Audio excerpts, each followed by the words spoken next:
આજે આપણે આ વિડીયોમાં પેશાબમાં થતી બળતરા, પેશાબ અટકીને આવવો, વારે વારે પેશાબ લાગવો, જ્યારે પેશાબ કરીએ ત્યારે આંખમાંથી પાણી આવવું, પેશાબ કરતી વખતે દુખાવો થવો અથવા તો ચૂભન જેવું મહેસૂસ થવું, આ તમામ સમસ્યાનું સમાધાન આ વિડીયોમાં મળી જશે। આ સમસ્યાને દૂર કરવા વપરાતી એક સિરપ જેનું નામ છે સિટ્રાલ્કા સિરપ। તો આજે સિટ્રાલ્કા સિરપ વિશે આપણે વાત કરીશું। સિટ્રાલ્કા સિરપની અંદર ડાયસોડિયમ હાઇડ્રોજન સિટ્રેટ આવેલું હોય છે। આ દવા નજીકના મેડિકલ સ્ટોર ઉપર મળી જશે। 100 ml સિરપની કિંમત 120 રૂપિયા આસપાસ છે। સિટ્રાલ્કા સિરપને ડોક્ટર દ્વારા પેશન્ટની સ્થિતિ જોઈને ડોઝ નક્કી કરવામાં આવે છે।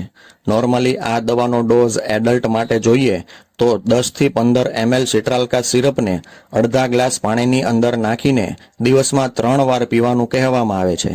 આ દવા બાળકો અને પ્રેગ્નેન્ટ મહિલાઓ માટે પણ સેફ છે। તેમ છતાં ડોક્ટરની સલાહ પ્રમાણે કેટલો ડોઝ વધારવો કે ઘટાડવો તે જાણીને જ દવા લેવી જોઈએ।